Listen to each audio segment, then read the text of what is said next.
All right. Welcome everybody to the February 26th budget workshop. In the budget workshop process, our finance chair, Elizabeth Seifes, will basically take over the meetings from here. So I'm going to hand it over to Elizabeth. Thank you. Welcome to the second of 5 planned budget workshops. The budget review schedule is available here tonight in hard copy as well as on the school district website. Just click on the budget link at the top of the home page. All budget workshops are open to the public, recorded and posted online with public comment welcomed. With regard to public comment and the agenda, the Cape Elizabeth School Department takes very seriously its responsibility for approving a budget that is both educationally and fiscally responsible. The budget for any large organization has many components, which in the case of a school system often generates strong feelings amongst the community. In order to have a sound budget that the community can support, the board must be able to hear the views of the community members and town officials, as well as have time to consider the detailed expert advice of school administrators and deliberate amongst the board members. To accomplish this goal, the board will be following a structured agenda for each budget discussion. This structure is designed to provide full and clear information to all, allow each person who wishes to contribute to the discussion the opportunity to do so, and give the board ample opportunity to deliberate and come to reasonable decisions. The agenda for budget discussions will be as follows. Number 1, there will be a sign-up sheet for members of the public who wish to speak on the budget that evening. It will be located at the podium, so when you just step up to speak. It's on the back table. Oh. We moved it. Oh, you did? Oh, okay. It's at the podium. The public will be invited to ask questions at the beginning and the end of the meeting. There will be a time limit of 3 minutes per person. Speakers are encouraged to submit any detailed comments in writing so they can be fully considered by all board members, including those who may be absent that evening. However, it is fine to speak without having a written comment. Number 2, board members will raise their hands and be recognized for the purpose of asking questions or making comments. Board members will be recognized in the order in which they raise their hands, and all board members shall have the opportunity to be heard. Number 3, once all board members' questions have been answered, members of the public will once again be invited to speak. Questions and comments may be received by myself or Susanna via email as well. Go to the town or school department website, navigate to the school board section, and click on an email link to send your thoughts to us. The school board's goals for the 2019-2020 budget are, number 1, maintaining and improving the high quality of education for every student. Number 2, careful examination of line items in consideration of the success and effectiveness of the expenditures in order to provide a fiscally responsible budget. Number 3, clear and continual communication throughout the budget process. We will hold these goals in mind as we examine each cost center, each department, each school, and each program. When decisions need to be made, we will weigh them against these goals. At our extended workshop on January 29th, and thank you to everybody who made it through that alive, we heard from each of our administrators and directors with an overview of his or her department or school. We were given a big picture view of all the pieces of our school department and how those parts work together to provide an excellent educational experience for our students. Tonight we will get an ED 279, which is our state funding update from Business Manager Catherine Messmer, as well as an overview of the school board budget binders. Administrators and department heads will respond to previously submitted budget questions and comments. In particular, we will hear from Director of School Nutrition, Peter Esposito, with specifics on his budget. Also, we welcome Lauren Glennon, who will give the board a brief overview of the Pond Cove Playground fundraising efforts. Before our first presentation, I'd like to open the floor to any members of the public that wish to speak. Please step up to the podium and remember to just sign the sheet that's provided.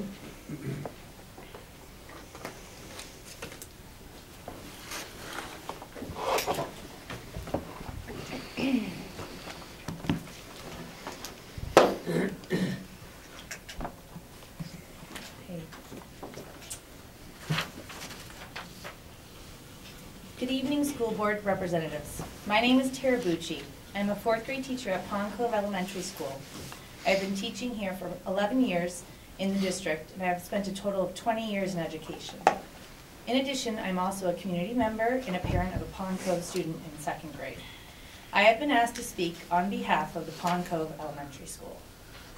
I am here tonight to speak about the benefit of a small class size and social-emotional inclusion for all our students at Pond Cove. I recognize that the policy on class size is 19 to 23 students for 3rd and 4th grade. As you know, last year, this policy was not adhered to based on the needs of the students, as well as what would be best practice. The superintendent, the teaching staff, and the administration made this decision in collaboration with the school board. Unfortunately, it is now being considered with the proposed budget to increase the current classroom sizes as the students enter 4th grade. I stand before you asking that you consider continuing what has been proven to be the best practice for the students at Pond Cove Elementary. I ask that you give children the quality classroom time they deserve, more one-on-one teacher instruction and attention, differentiation with small group instruction, and continue to implement what is working successfully now for them as learners. This model provides children with academic, functional, and social support they deserve. I have spoken to this year's 3rd grade teachers who have told me, and I quote, "The smaller class sizes this year have made a huge difference in my ability to differentiate learning for my students. I'm more consistently able to run small groups, as well as spend individualized time with my students. I feel that I'm able to get to know the students and their learning needs on a deeper level.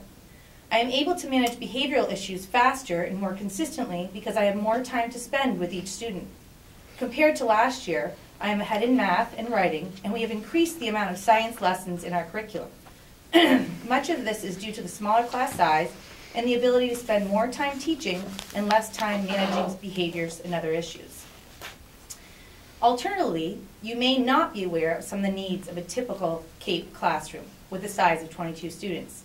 A typical class will have a fourth of students receiving special education services. 2 to 3 students will be receiving RTI, or response to intervention. 1 to 2 students will be participating in the CGAT, the Cape Elizabeth Gifted and Talented Program, possibly 1 ELL, English Language Learner, and 2 to 3 students with a 504, needing accommodations such as serious health conditions, state testing needs, and often individual behavior plans for completing the daily classroom academics and routines. There are also those unidentified students in the student support team process who we've been monitoring as they proceed through Pond Cove School from day one. We have seen an increase of students with social emotional issues at Pond Cove, from trauma, family conflict, developmental delays, anxiety, peer conflicts, and more common in recent years, difficulty with being able to focus and attend. With limited guidance and social work service on our staff, teachers are now asked to provide the therapeutic support needed for these students to make it through the day, all while instructing our academic curriculum. This is the typical Cape Elizabeth classroom. So now I stand before you asking that you consider continuing the best practice for this class and give them the quality classroom environment during their last year at Pond Cove Elementary School. Thank you. Thank you. Thank you.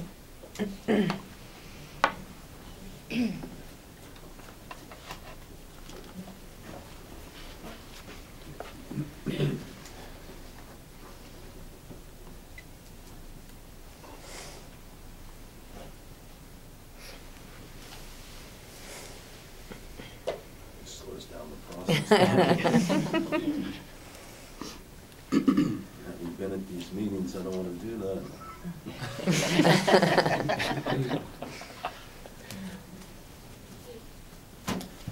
Hi, my name is Win Phillips. I'm a English teacher at Cape Elizabeth High School. I'm also president of the Cape Elizabeth Education Association.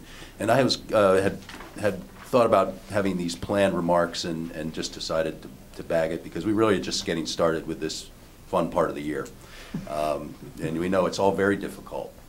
And I just want you to know, and I want the public to know, that the association represents teachers, guidance counselors, social workers, ed tech, secretaries, bus drivers, custodians, food service employees, and maintenance staff. And I think that you can hear from our first speaker that there is a passion that goes with working at Cape Elizabeth. And I feel confident when I say that those who represent who we represent, want our schools to serve our students in the best way possible. We are proud when our students are successful, and we fret when we know there are those who struggle. And speaking for myself, I'm really proud to tell people that I work here, because I know our community wants the very best for their kids, and I know that the teachers and staff want that as well. I could talk about all sorts of things that are on these agenda items, but I know that's something that you are all going to talk about, and I'm sure we'll have other discussions as we move forward. And I really appreciated maintaining and, could you finish what it was? The goal, maintaining and? If not improving. And if not improving Cape Elizabeth schools. That is such an important thing, and as we all have to admit, that costs, that there are costs that go along with that. And I'm confident that you will carefully consider those costs, and I hope that you will take into account all the people who have a stake in this. Obviously, our parents, our students, and our teachers, who really, and any other staff member who feels it's important to speak on this, because there's nothing more important in a community than a good school, good schools. And we have that here, and maintaining that should be of utmost importance. So thank you very much for your time, and thank you for your service, and I look forward to talking to you over the next couple months about all of this, and I hope it all goes really well. Thank you. Thank you. Thank you.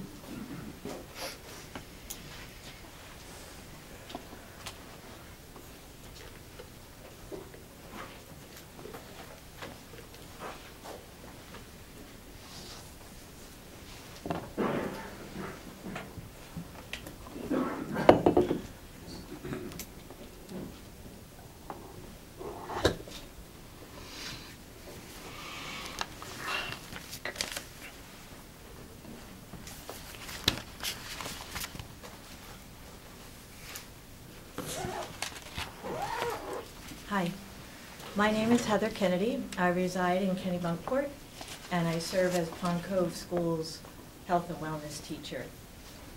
This evening I will be speaking about school-wide staffing at Pond Cove. Before I begin, I have a bit of nervous energy, and I can tell that I need to take a deep breath. You are welcome to join me if you'd like. It's not required.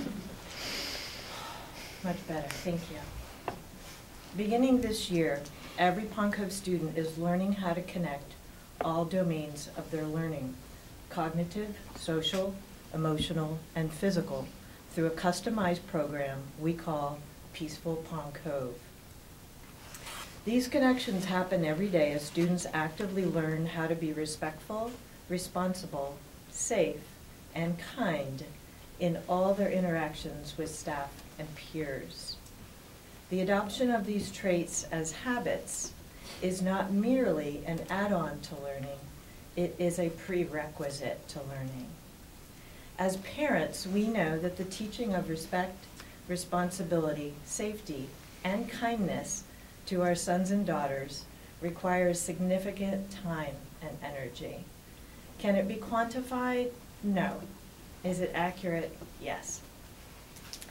As an allied arts teacher, my team and I have the advantage of teaching all students within a 6-day cycle. During my 10 years of service in Pond Cove School, there has been a steady increase in the number of student behavior plans that I implement each year. There also has been an increase in the number of children who come to our school with adverse experiences and trauma in their lives. The depth of need in these children, is beyond the scope of a behavior plan. In response to these increasing needs, teachers are facing the challenge of providing a therapeutic program in an academic setting while also teaching content and social, emotional, behavioral skills wholeheartedly. As my colleagues and I aim to teach the whole child, of every child, we need help. In our school, every student has a home-based hub in which they grow and develop as learners. This hub is where the majority of their learning takes place and is in close relationship with their grade level teacher. When the number of teachers each year is based solely on data or a head count, it fails to consider the delivery of direct teaching to students in its totality. It also restricts the decision-making process by not looking more broadly and specifically at the shifting and increasing needs of all elementary age students before making final decisions. Lastly, I thank Jason and Sarah for their leadership and solid partnership. I also thank Howard Coulter, who encouraged each of us to include both the quantifiable and the unquantifiable in our decisions regarding how we best serve our students and one another. I thank you for your kind attention to my words. Thank you.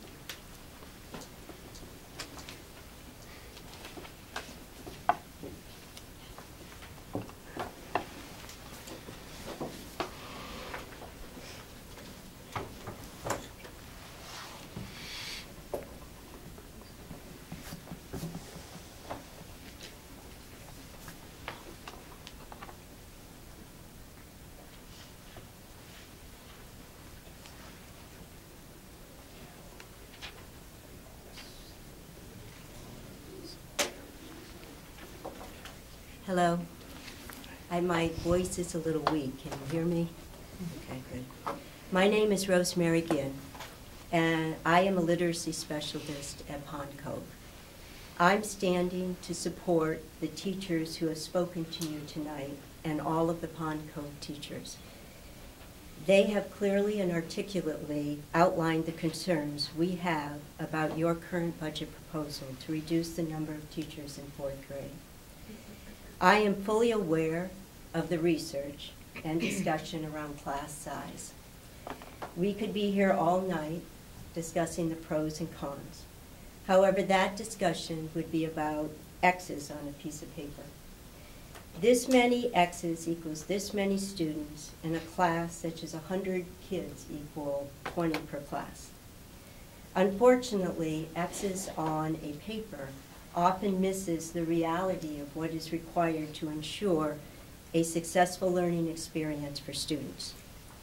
An example of using X's without considering reality is school consolidation.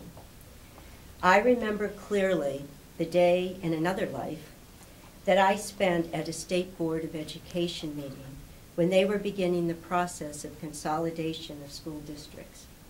They had a map, and on the map were pins for concentration of students.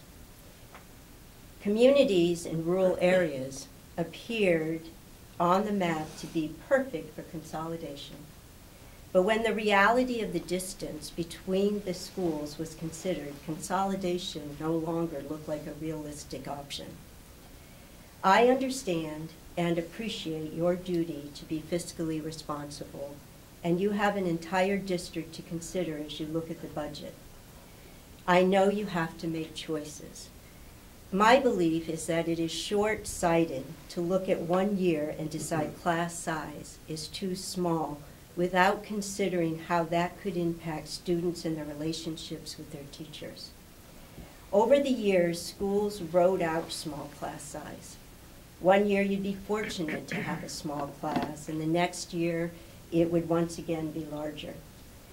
I think it is far more important not to fall into the trap of looking at X's on paper, but trusting and respecting the professionals who work with students to know when a smaller class is warranted. It is more than dollars and cents. It is children's lives.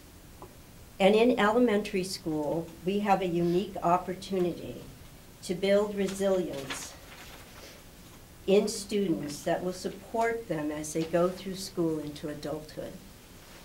In thinking about this presentation, I looked through educational websites and journals. I lost count of the number of articles on social emotional challenges, trauma, anxiety, behavior, and ELL students. Each of these articles has strategies for teachers to support students in their classes. This is the state of education today, and we cannot assume it is not the state of education in Cape Elizabeth. On February 20th, 2019, the New York Times published a survey by the Pew Research Center of 920 teenagers between the ages of 13 to 17.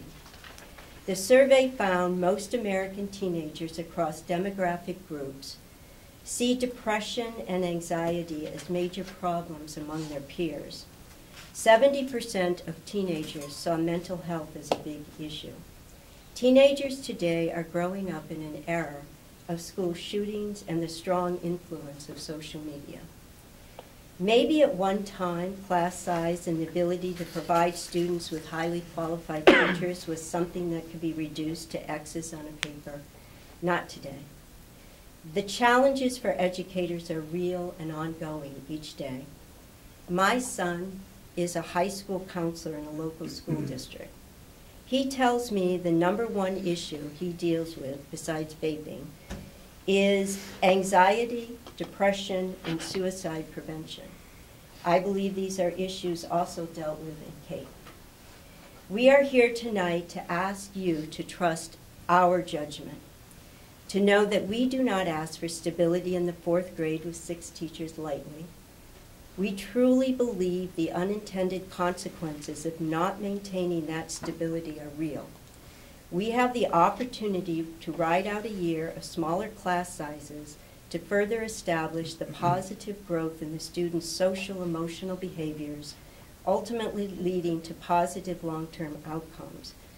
We are asking you to look beyond the X's on the paper and the dollars and cents, and to look deeper at the reality of our classrooms. Thank you for your consideration. Thank you.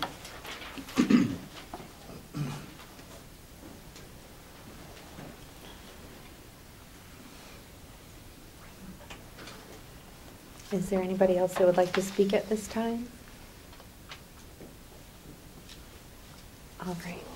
Seeing none, I'd like to thank everybody who has spoken already and remind everybody that we will have another opportunity for the public to speak at the end of the evening. We have a slight change in the order of the agenda tonight. I believe High School Principal Jeff Shedd is going to start us off.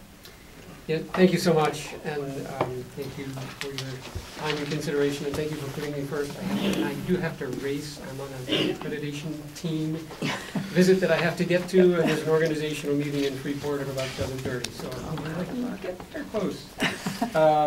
So I've given you all a memo that and I'm not going to go through it point by point. I just want to point out to you what's here. And then I have a little continuation of my discussion the last time about class size and student load per teacher and EPS and that sort of thing, and that's embedded in those charts up there, but I'll get to there at the end.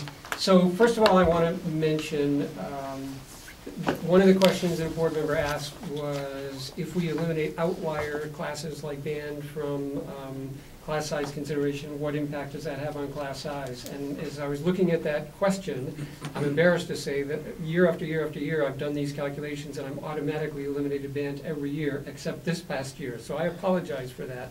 I have eliminated it now, and the effect is to reduce the average class size from 17.2 to 16.9.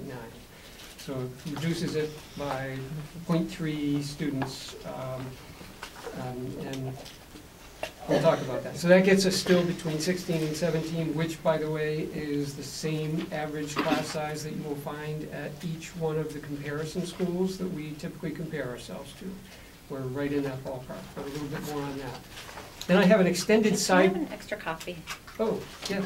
Oh, thank you. Thanks. Thanks. Sorry about that. So then I have an extended sidebar, but I'm not, that's what this is about. So I'm going to skip this here. And there were questions about what the class size trends have been over the years and what I forecast for the next couple of years. The specific request was 5 years out, but I'm not sure how reliable that is, and there's a lot of assumptions that would go into 5 years in terms of staffing changes and that sort of thing as well. So what I have done is I took 5 years back. There's a few years where I have class sizes if board members are interested by English, math, science, social studies, but I don't have the underlying data that allows me to reconstruct exactly what the average class size was. I can always provide that more granular information to the board. But I went back to 2010 to 2011, so you can see what the range of class sizes has been over those 5 years. I think if I had the 2013, 2016 numbers, I'm quite confident they would be within that range. They were certainly not outlier years. My projection for next year, assuming no change in staffing, and assuming the population that if you move the students forward from 8th grade, take about a half dozen out, because that's typically what we lose from the 8th to 9th grade transition, that we'll have about a 16.4, so a decrease, but then this year's 7th grade class is significantly bigger than the 8th grade class, so then that following year will be going to up back to about 16.6, again assuming no change in staffing. And this all of these numbers are taking instrumental music out, so they're apples to apples comparisons. Sort of thinking through this presentation, it also occurred to me that if you look at 2000, and I make this note here, if you look at 2020 to 21, when there's the beginning of a projection of a fairly consistent downward trend, knowing the veteran status of the teachers at the high school, I actually think, and I put this in here, I think that will coincide quite nicely with likely a beginning of a wave of retirements of baby boomers. That has already started, as the board is aware, this year, and I think it's going to continue. Then there was a question about what small sections of classes do we have this year and what large classes of sections do we have this year. So for small, as I've done in the past in similar reports to the board, I've given you just, here's the list of the sections of student classes with fewer than 10 students. And for each of those cases, I indicate why those are, what the basis of it is. In some cases, it's just one small section is an outlier, and in other classes in the same class are like 15 or 20 or 22 students or whatever. So on average, it's. But then there's some other reasons for particular classes that are essentially related to wanting to give students opportunities to further their studies in a particular area. But I've got those details there. So there's 8 of those classes that are listed that are fewer than 10. This is putting aside special education classes, which are deliberately small. Then I've listed greater than 22, which is a benchmark that I've used in the past with similar reports to the board. I've listed the 15 classes in the high school that we have that are more than 22 students. You will notice as you look through that list that virtually all of them are either honors or AP classes. That is a deliberate decision on our part to keep class sizes lower for students who need more support. So that's there. Then I had a question about what would a literacy teacher do, because there was a proposal for the hiring of a .6 literacy teacher at the high school. So in terms of thinking about what a literacy teacher I would envision would be doing, I've sort of played it out year 1, year 2, based on previous experience that we've had when for a few years we were able to have a regular education literacy teacher. So that information is there and I'm happy to answer any questions about that. The top of the next page, which is page 5, there was, connected with the question about literacy teacher, there was a question about how many students do I project that a regular ed literacy teacher would support. So I've given some information about, typically there's about between 12 and 20 students in any given year who I would say, based on a variety of standardized test scores, are in need of some additional support in terms of regular education literacy. Then there was a question about the feasibility of hiring a part-time computer programming teacher, which is one additional request that I've made. It is, the way I've structured it, a budget-neutral request, because it would be a match, that particular addition would be matched by a reduction in another area, as the board is aware. So my first effort at advertising this position, and we haven't advertised it yet, we may in the near future as an anticipated position, understanding that until the board endorses that idea, if it does, that we can't officially hire. But my first effort would be to combine that part-time computer programming position with a currently existing part-time math teacher position. And the two of those parts together would add up to one full-time position. So that would be the first effort, first way I would try to find a teacher, structuring it that way. That current part-time math teacher position, by the way, is being filled by a long-term substitute teacher. So I have to go through a hiring process for that position anyway. It's not that somebody would be let go because of this change. Then if Ginger Raspiller, who's our computer technology integrator and who has been teaching the computer programming courses over the last 2 or 3 years, she actually believes, based on her knowledge of people who are out there in the computer programming world, that it's also possible that for some people it may be more attractive to have a part-time computer programming position, because then they can use their skills contracting, consulting with businesses, because those skills are in really high demand. So that's a backup position. My first effort would be a full-time position.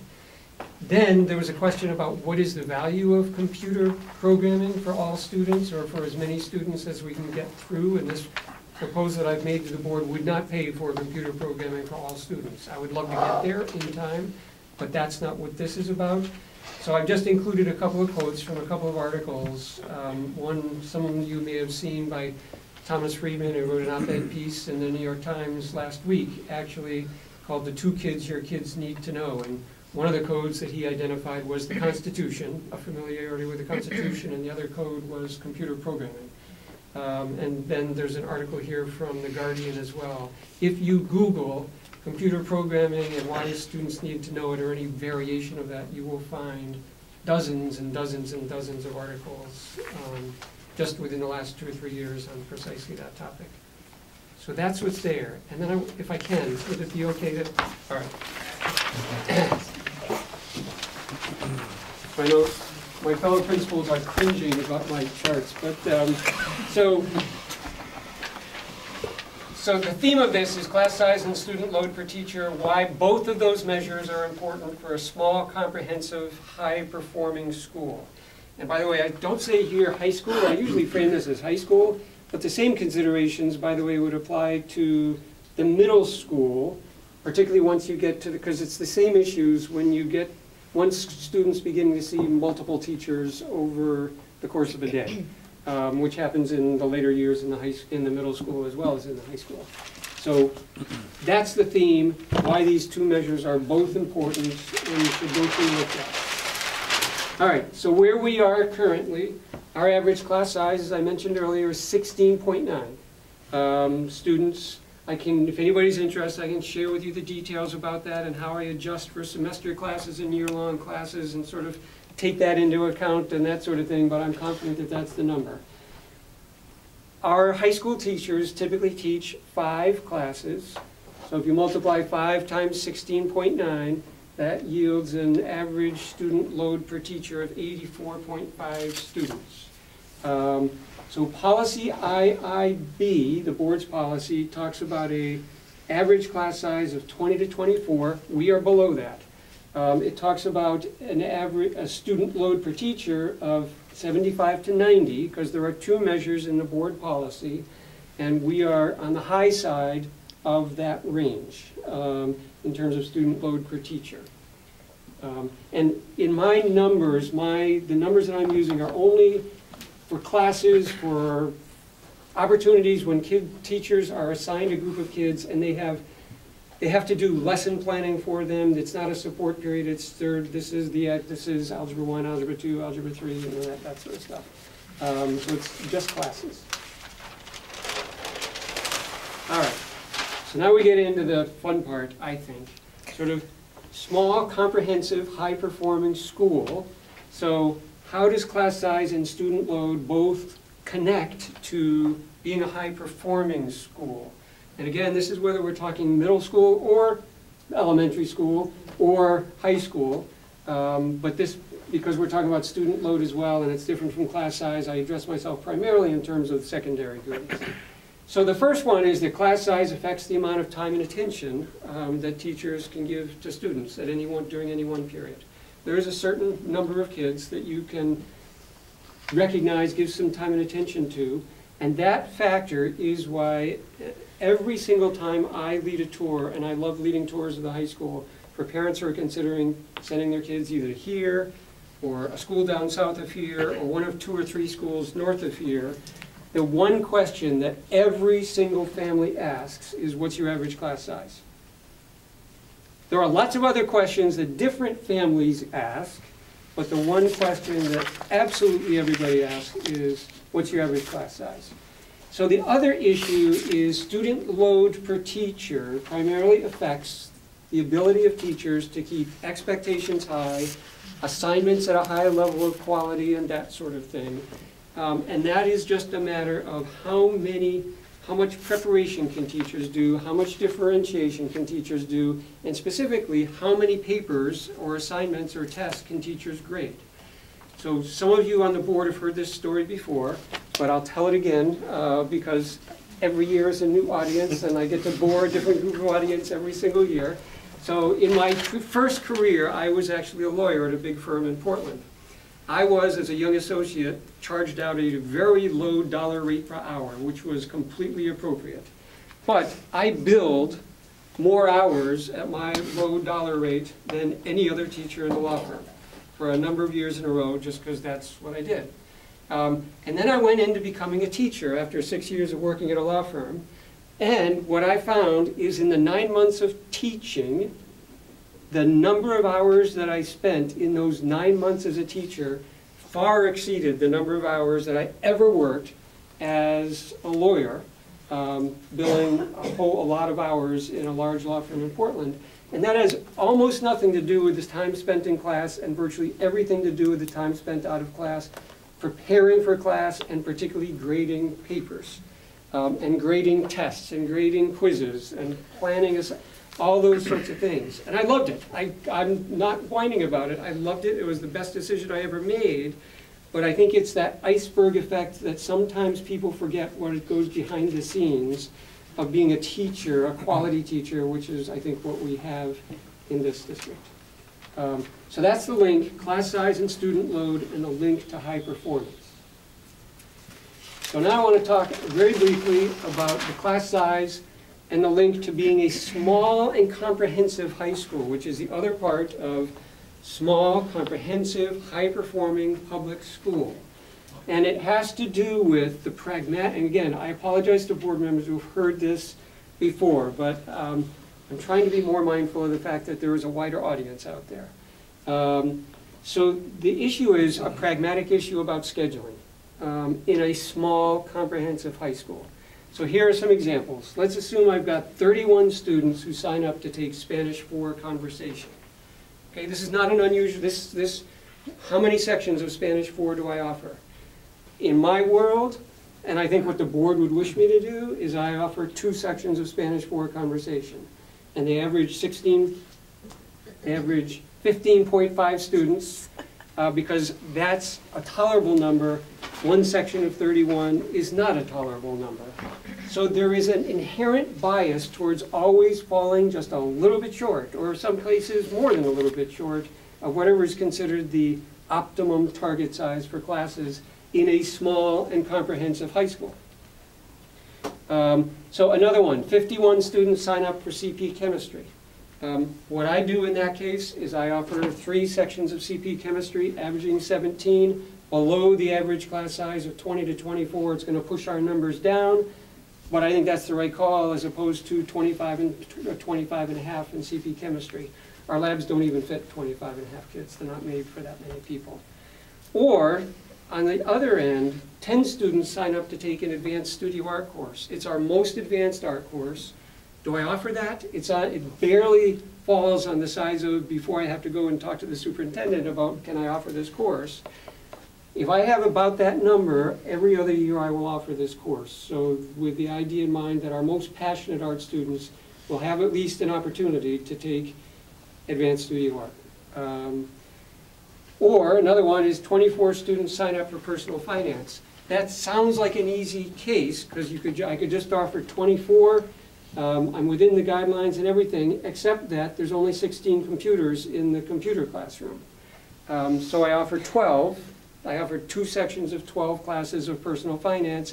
Again, my average is biased downward, and that always happens, and it's the decision you have to make constantly.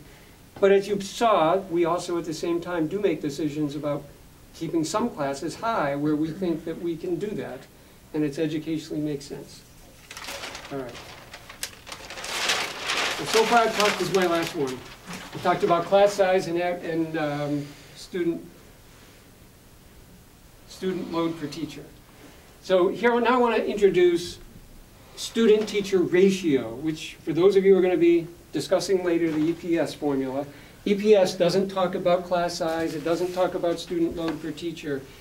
It talks about the most basic, actually in some ways the most comparable number that you can compare to get a sense of how well resourced is a school to serve its students. So how many students per each teacher, no matter what those teachers are doing, no matter what the schedule is in the class, no matter how many teachers the teachers typically teach in those schools, how many students are there per teacher? So our Cape Elizabeth High School student-teacher ratio is 13.5. I shared that information with the board last time. I actually think it's 13.6. I think I undercounted, but I'm going to stick with 13.5. 2 comparison schools who shall not go named, but in Maine and not too far away from here, are 13.6. I know that because I've talked to the principals, I've looked at how many students they've had, I know exactly how many staff they have and part-time staff and all that thing. So they are at 13.6. EPS calls for a student-teacher ratio of 16:1. Okay? Way over where we are, way over where our comparison schools are. What that would mean if we went anywhere even close to that 16:1 ratio is our average class size would go up to about 20 to 21 students. Our student load per teacher, SLPT, would go to about 100 to 105 students, just multiply 5 times that range, and we would be losing 6 teachers, roughly 6 teachers. And that's not a good idea. And I can go on and on and on, but I won't go on and on and on, but it won't go. But one of the things, and I'm just repeating this again from the last time I showed charts, is that last year there was some attention given to some state data about the number of teachers we had in the high school. The numbers were wrong. They will not be wrong again, but they were wrong between 1.7 and 2.2 teachers, which is exactly the number that last year where there was some discussion about, is it possible to cut between 1 and 2 teachers? Well, the reality was our actual teaching numbers were 1.7 to 2.2 lower than what EPS said last year and probably what EPS says this year as well. And then I wanted to share, this is not on the charts, but I found this fascinating. I happened to be part of a discussion earlier in the day, the policy committee meeting, and a mention was made of Arlington High School in Massachusetts. So I was curious about how many kids Arlington High School had and what I could find out about their student-teacher ratio, which really is in some ways it's the most basic, but in some ways it's the most apples-to-apples comparison you can have of how many what are the resources that you have.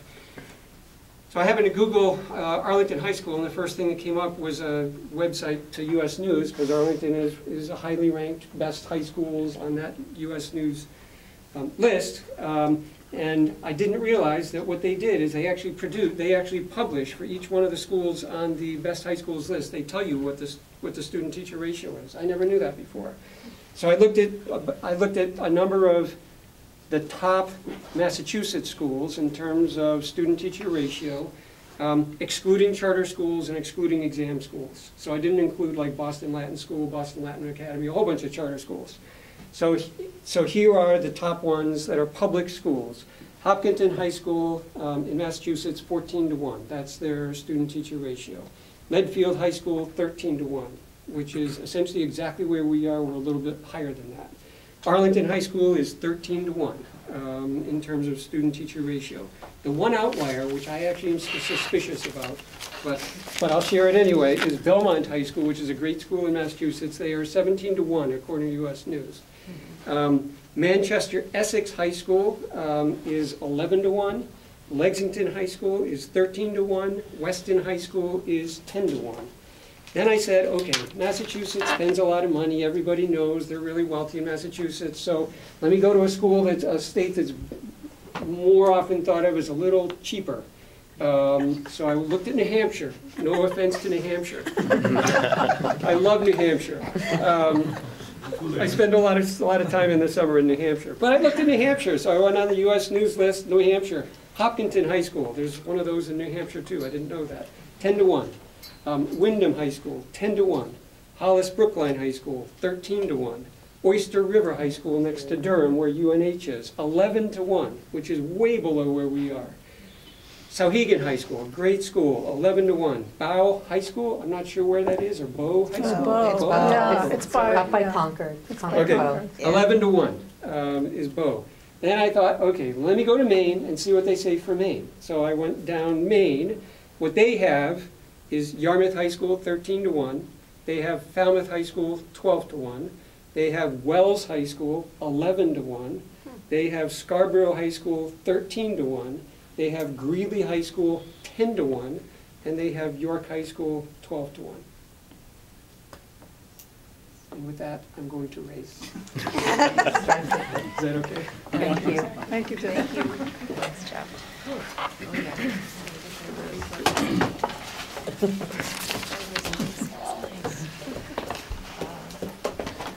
So now we go back to the top of our agenda, and I believe we're going to hear from our business manager. Yes. I'm sorry, I'm not going to stand up and do any charts or anything. I'm going to be boring and sit here and go through the binder with everybody. And I figured I'd start by going through the binder because we'll hit the ED 279 as we go through the binder. So the very first thing you'll see in your binder, and as Elizabeth said, all of this is on the website. I'm the one who's the web person for the budget, so I try to make sure I have everything up there. You should be able to find it in different ways, so it's all on the website for you guys. But the very first thing you'll see is the school board budget review calendar. And then we start going into our tab. The full tab is the full budget. The very first thing you'll see is a lovely colorful pie chart that shows the breakdown based on this version 1 of the budget that we've requested. And the majority of our costs, as we say year after year after year, is salaries and benefits. So that's what the first item shows you. Page 2 of the full budget tab is known as the budget categories. This is what we have to report to you because of law. This is based on state statute that we have to report our budget in this format. So I always include it. It is, as I said, it's required by state law. The next 6 pages, pages 3 through whatever, pages 3 through 7 is a summary of the budget, just a total, subtotal of each department line. Then starting on page 9 of the full budget tab is the full budget. Every account, we try to put some explanation on any line that shows any major differences or anything. So, and that is a lot of pages. That's the majority of the full budget section. Towards the end of that section, meaning if you have any questions, jump in, but we got a lot to go through, so. But I'm willing to answer any questions that you have.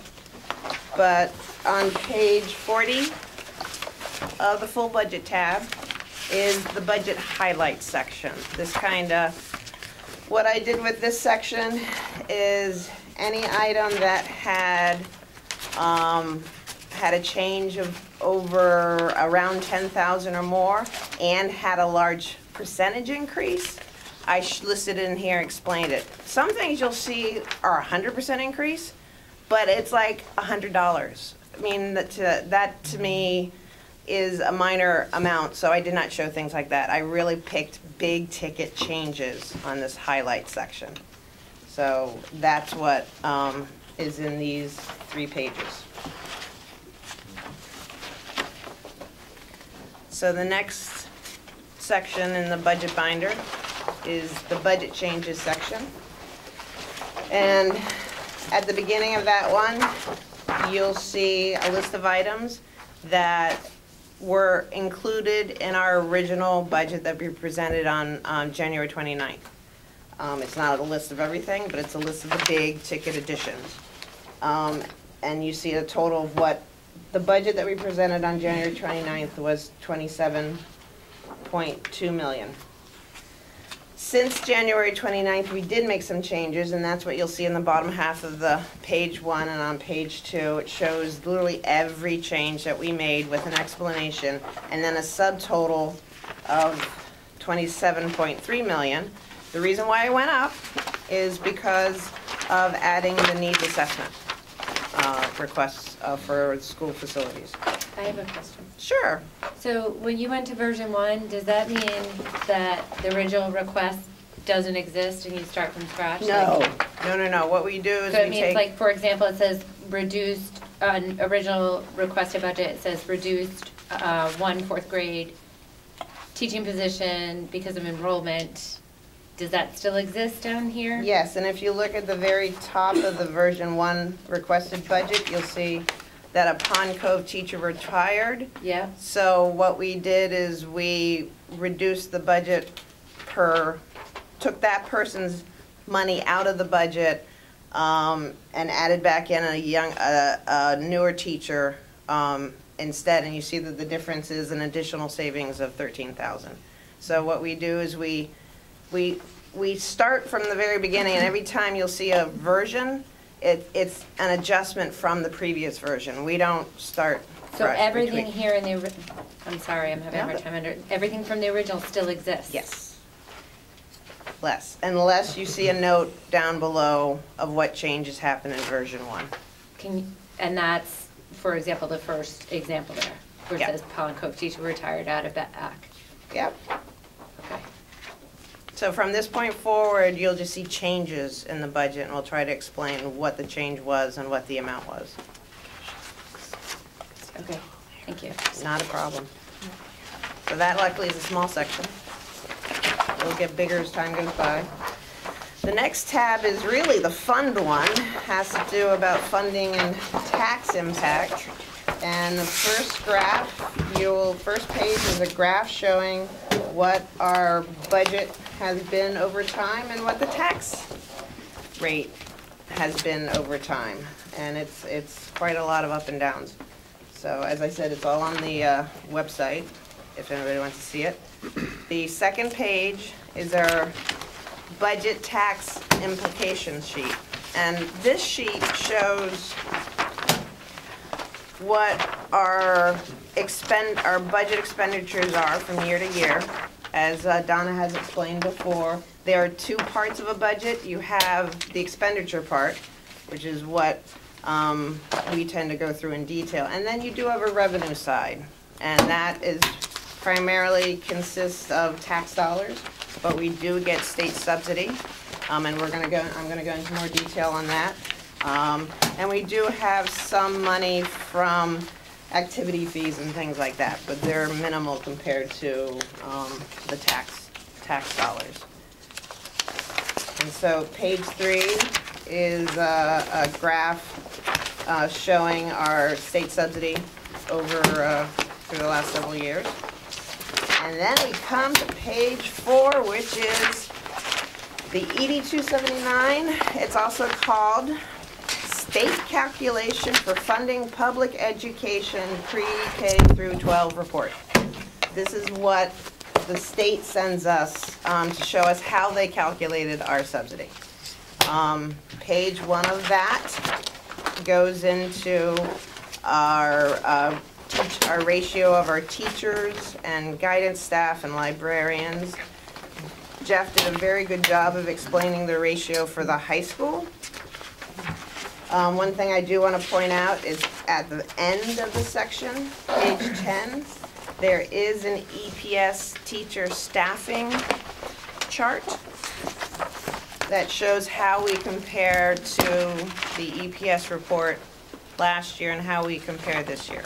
We are getting closer to what the state feels we should be, but one thing I want to explain about the EPS calculation is this calculation is what the state thinks we should pay for education.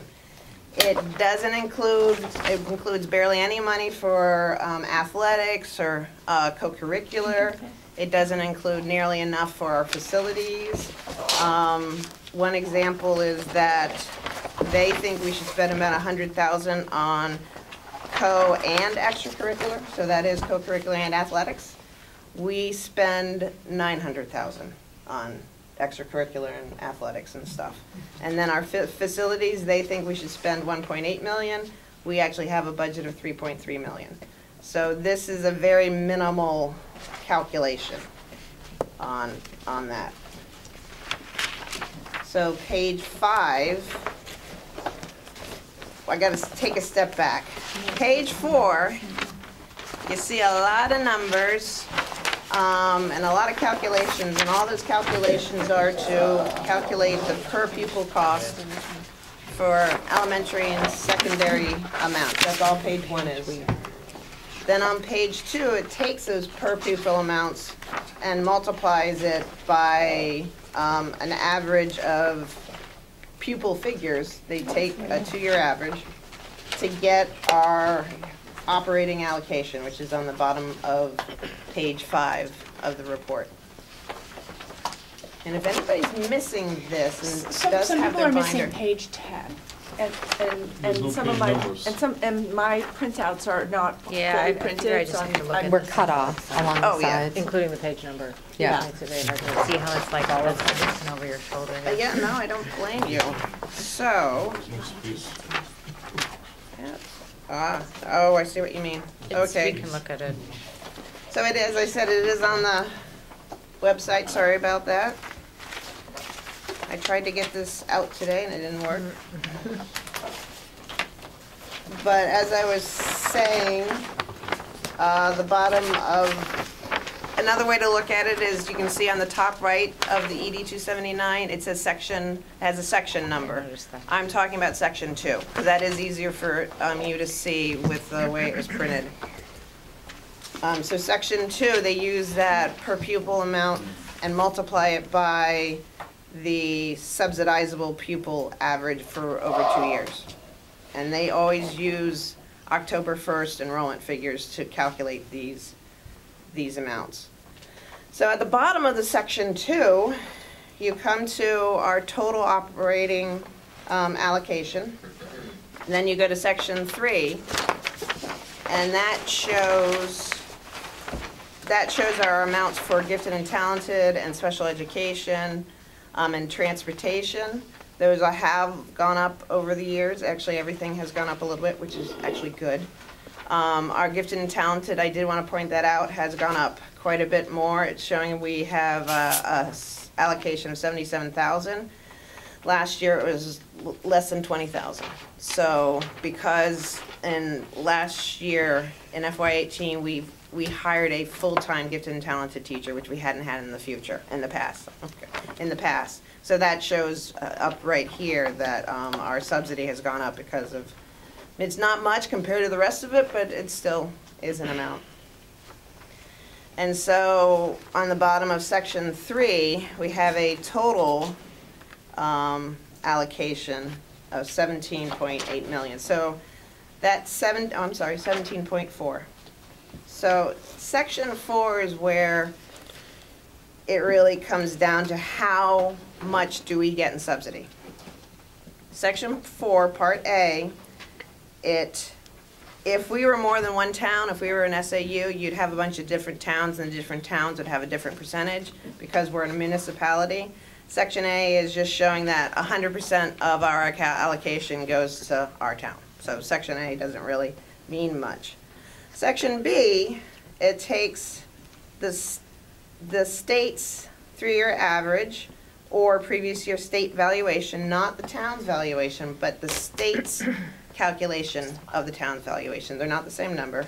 So they use the state's valuation times a mill expectation. That mill expectation is changed depending on what the state needs or has available to spend. So if they do this calculation and find out it's too much, they change the mill expectation.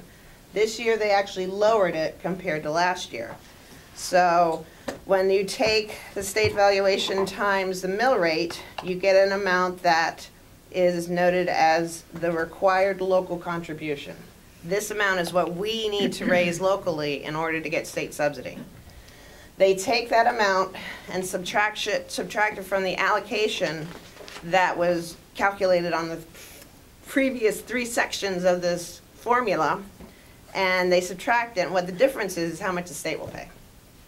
So because our allocations and our calculations have gone up a little bit, and because they reduced the mill rate, the amount that the state is paying this year is actually $400,000 more, I'm rounding, than it did last year.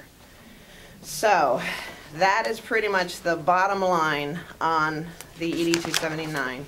Section 5 is just pretty much just shows you a summary of what our state subsidy is.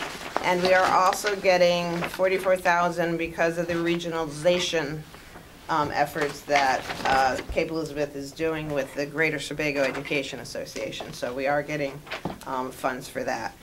And another thing I wanted to point out is that this year we are not considered a minimum receiver.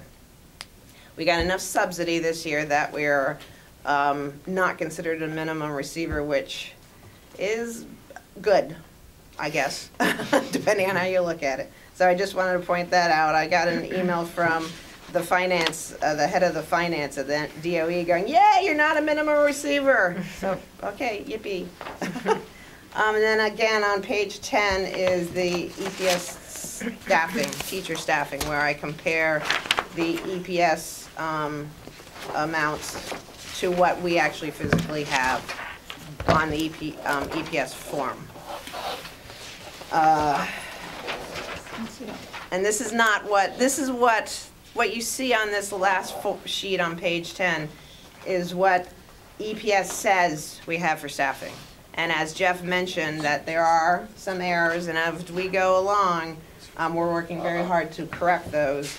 But this is what the EPS says we have at this point in time, and we can't change it at this point in time. We have to fix it going forward, but this is what we're dealing with now. So it does affect our subsidy.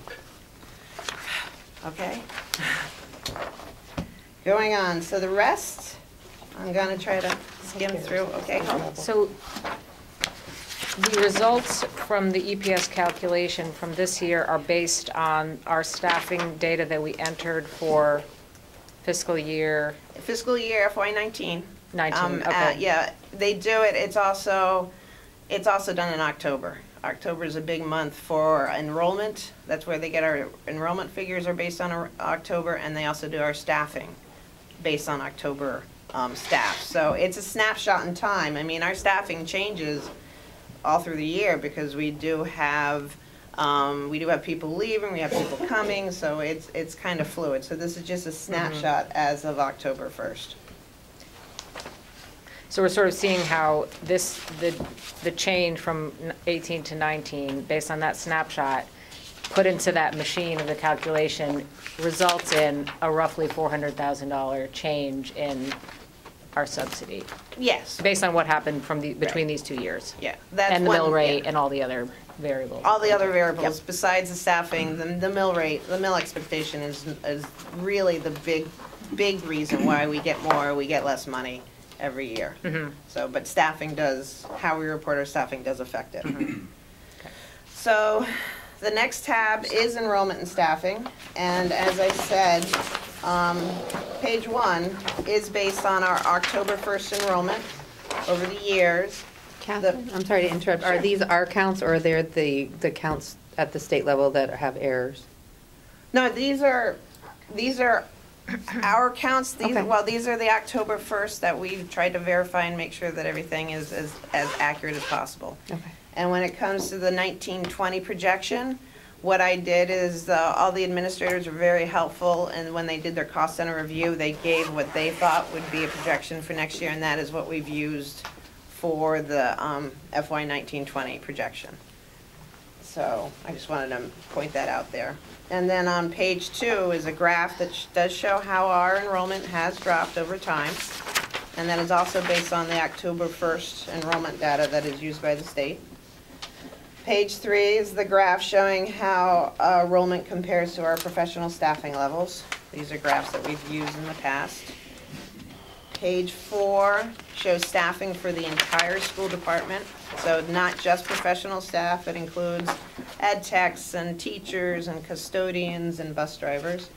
And then the last page of enrollment is a more detailed look of staffing by school.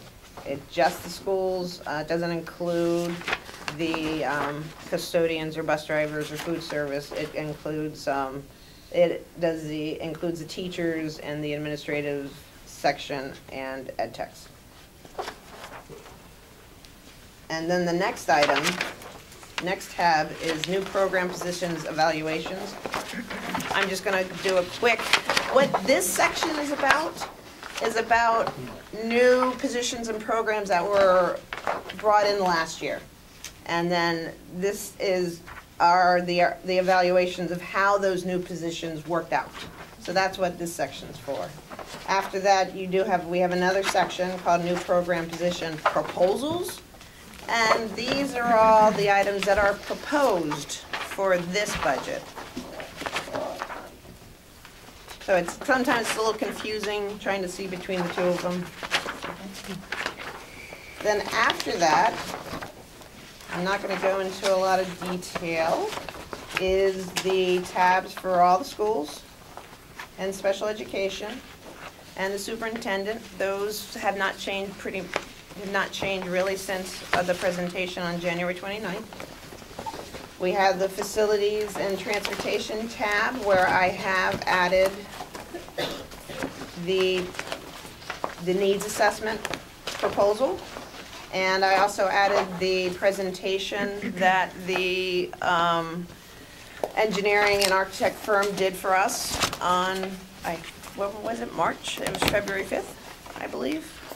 The snow day, snowstorm. So that was included on there. Then we have improvement of instruction and athletics. Those are the same. Those include all the items that they presented on January 29th. I do want to talk about the debt service tab a little bit. This isn't information I have included in the past, but talking to Donna and stuff, we felt that it was good to include this kind of information. And it shows what bonds we have out there and when they are coming due. And the school department doesn't have a bond coming due until 2025. So I just wanted to put that out there. And then it also, pages 2 and 3 of the debt service tab shows our actual payments of principal and interest for the year for all of our debt items, all of our leases, all of our bonds, and all the accounts that they are charged to. Then after that is technology, which is the same as what Noel presented on January 29th. And the last item is food service. So I don't know if I want to, does that roll nicely into the next I step? think it rolls nicely into Peter, our food services director, Peter Esposito. So this is the first time in 10 years I've been asked to be here, so I really don't have a budget, but it's basically an estimate of all of the items that you see. I don't know, do they have this? Yes, the very last. So we've got some projections over the last few years. Some notes that I just wanted to make is our budget is non-budget, estimate, whatever you want to call it, is based on our revenue that we get from selling lunch. So basically all of our expenditures are paid out of that fund.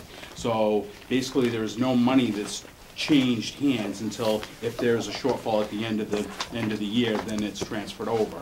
For the past few years, there has been that, but the first 7 years I was here, there wasn't. Things have changed.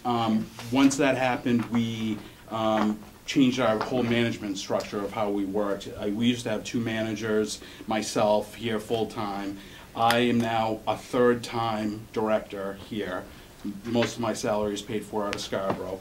We had a manager that had got done. We never replaced that. We ended up making the other manager, basically the general manager. She's my assistant, but she does both schools, well, all 3 schools, basically, and the managing part of it. So basically, we were able to save roughly $80,000 by doing that. And then the other thing, with this year, just going over with the change and pulling the high school out of the program, and I know that people were wondering about that. So far, year to date, we've increased our revenue stream by almost $15,000 as opposed to last year. Our meal counts have increased just at the high school by 1,400, and what was the other? Yeah, so our revenue stream has gone up as far as the meal counts, and also our free and reduced kids, there, which was the stigma that we were worried about. We don't have a lot, but we've increased. We're getting 4 more kids a day, so they're not being singled out or whatever. But we are able to. We're spending roughly $60 a day, whatever, covering the cost of that. We by far have made up that. So. What we've done, and I appreciate you letting me do that, we've actually made that, and we've created a good buzz, I think, in the high school. We've done some good things and have, got some other ideas that we're bringing down the road. But these special meals and stuff like that have increased participation huge. So, so it seems like it's working as far as that go. And as far as the transfer goes at the end of the year, I'm hoping that it will be 0, but we never know. This thing that's in the binder it says about equipment and repairs and maintenance and all that. At one time, when the previous facilities director was here, him and I would usually meet, and there was a certain amount of money that was earmarked for food service CIP or equipment. And when I first came here, we had a 5-year plan. We replaced because our equipment was in such disrepair. So we've gone through that. Now we're on the other end with some other pieces of equipment that have failed, and there's $5,000 in here, I see, and I came to Kathy with a quote the other day for something to replace that, and it was $10,000 more than the $5,000. So we're having a hard time with that, and we haven't really bought any big ticket items for a long time. But also part of that revenue that we are paying our repair costs and all that out of there too. So our repair costs have been probably 20% higher this year because of some of this equipment that we need to replace eventually. Also at the high school, the increase in the amount of meals that we're serving, we had earmarked a dishwasher for last year that got nixed out of the budget. So it's very hard to keep up, and especially with the Ecos Club wants that, we want to do silverware and plates and all that and cut down on the whole carbon footprint, but we don't have the facility to actually do that yet. We have a one-door dishwasher that takes 2 minutes a cycle, and when you have 100 sheet pans or something, you can do one at a time, or it just takes a long time. So, so we thought we would put it in here. This is, it was a nice gesture, the 5,000, but we just wanted to get it out there. So then I would have transparency with what we were spending our money on. So basically, I guess that's it. I think I've covered the questions that was asked. If anybody has anything else. Does anybody have any follow-ups for Mr. Esposito? Just a question. Sure. The equipment that you're trying to purchase, is it possible to put that 5,000 as a down payment and buy as a payment plan? If you want to pay interest, I'm sure you could, yeah. So there's not enough revenue from the 50,000? Basically, what the piece of equipment was a piece of used equipment that we had bought 6 years ago to try to, because we didn't have the full amount before, and now it's been, actually, the repair company has said it's dangerous, that we cannot use it, so that's. That's one of the pieces of equipment that we're lacking right now. What is it? What is it? Yeah. It's a steamer unit. We used to have the old style that usually the life on those are about 25 years.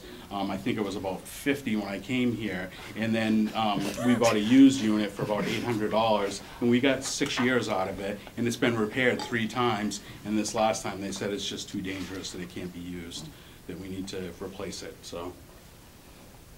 And then when I brought the quote, Sorry. it was higher than what was anticipated.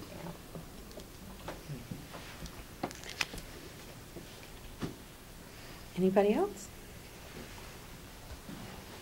Thank you.